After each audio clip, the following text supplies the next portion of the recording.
Hello everyone, it's your boy Terrence here with Hollywood Already Did It, and I just got back from the theaters from seeing the new dark horror comedy Ready or Not from Fox Searchlight starring Samara Weaving, Brody and Andie MacDowell. And I'll let you know what I thought about it after the jump.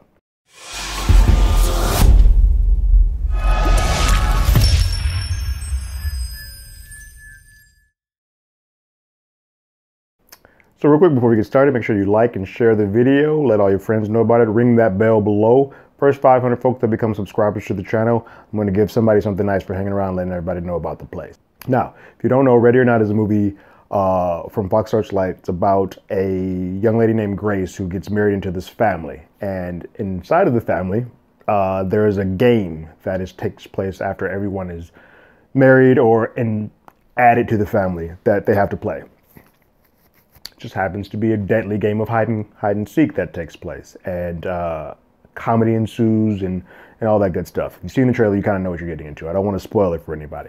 So here are my quick likes that I liked about the film. One, I think Samara Weaving is fantastic. She is amazing. She is our through line for this movie.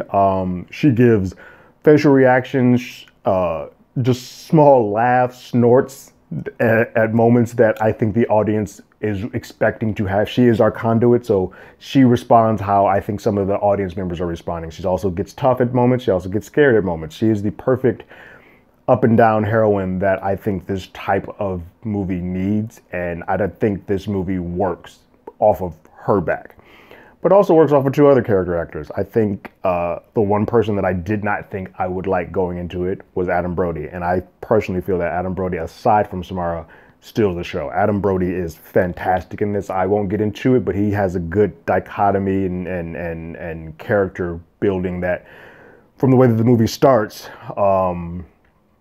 it's just as much a film about he and his brother as it is about Grace being added to the family. And I think he does a great job. I also think Andie MacDowell does a really good job as the matriarch of the family. Another thing that I really like, this movie, the aesthetics look great. Like, it's a great old school type of film in the way that the mansion is set up, and it gives you that close proximity while still kind of widening beyond just the mansion. But I think it's fun. It's something a little bit fresh, a little bit new. I mean, think of Clue with a deep-seated, dark, twisted feel to it. I think that's what this movie does, and it does it well.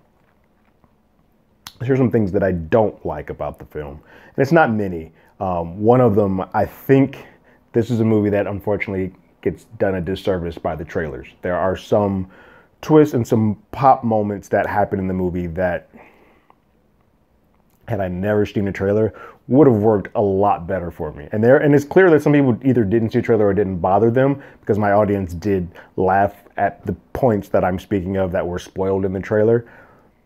But me knowing them, I would have preferred to see them in the context of the film than seeing them knowing this is coming and then kind of like having the weight of it sort of taken away from me, and that sucks. I try my best not to watch trailers, but sometimes when you sit in those movies, you're inundated with 25 minutes worth of trailers. You kind of see it. Plus, run a channel where I watch all the trailers, and I react to all the trailers, so it is what it is. I would rather have not had some of those moments in there. It did not ruin the film for me, but it took some moments. If you have like 7 twists, 3 of them are shown in the trailer, it makes the percentage kind of just a little less than it would have been had I just gone in completely blind. Another dislike that I think this movie, it's just the nature of a film. When you're doing a movie like Clue, you have to put all the pieces on the board. And this movie has a little bit too long of a time on the setup. There's almost about 25 minutes for an hour and a half, 40-minute film that are used on setup, just establishing, putting people in their places, establishing a slight backstory, establishing the rules of the game. But you need all of that. Like, you have to go through that. You can't have that. Luckily for us, we have someone like Samara Weaving doing such a fantastic job that it makes those moments not feel like an eternity. Once the button is pushed and we're ready to go, this movie goes. But it's kind of like a roller coaster, taking tick, tick, tick, tick, tick, tick, tick up, and then it just drops. That tick, tick, tick maybe could have gone about 5 minutes faster, but I don't think it ruins the film. It's just, after about 15, 20 minutes, you're like, can we get to it? Let's get to the fun part. We've seen the trailers. sadly. It's ruined stuff, but let's hurry up and get to it. And the only thing that it didn't bother me, because I like movies like Cabin in the Woods. I like From Dusk to Dawn, where the tone shifts, but sometimes for some audiences, the tone in this movie changes from comedy to horror to suspense to drama wildly, really quickly. I don't mind that. I like hodgepodges of films, but I do know that some people would probably have a very difficult time getting their brain wrapped around what this film is. Doesn't affect me. So on the scale of whether I would play it again, Sam, once is enough, or give me a time stone so I'll never have to think about this film again, this definitely falls into play it again, Sam. This is a fun, refreshing, quick little drive through a crazy family life and I think a star-turning vehicle for Hugo Weaving's niece, Samara Weaving. She kills it, and I think Adam Brody does a really good job too, but this is her film, and this is her show, and I think the back end and the front end and the way this all ends and comes together, I won't spoil it for anybody, but the movie in the last 15 minutes, it's just her facial reactions that is a delight to be a part of. Like, you went through all of this just to see her give her facial reactions, laugh, and giggle at some of the mayhem and madness that is happening around her. So I loved it. I think it's a really good movie. It's one of my favorite flicks of the year. It's an original piece too, so I dig that also being.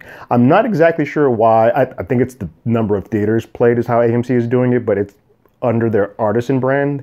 This feels like it's their most mainstream Artisan brand, but I guess because it is Fox Searchlight typically falls under that brand. But feels like this one's a bit odd of a choice, but whatever. You should see it. Check it out in theaters. Let me know what you think about it. If you've seen it, go ahead and leave your comments in the comments below. If you haven't or you're thinking about seeing it, just so you know, it is not super scary or super on the horror side. It's more on the comedy Clue side. So if you think of Clue, but with blood, if that is your thing, then I think you'll be okay to watch this one. If you haven't already, you can follow us on Twitter at HollywoodADI. You can email us on at HollywoodAlreadyDidIt@gmail.com. We also have a podcast by the same name that is on Google Podcasts, Apple Podcasts, Spotify, anywhere that plays podcasts.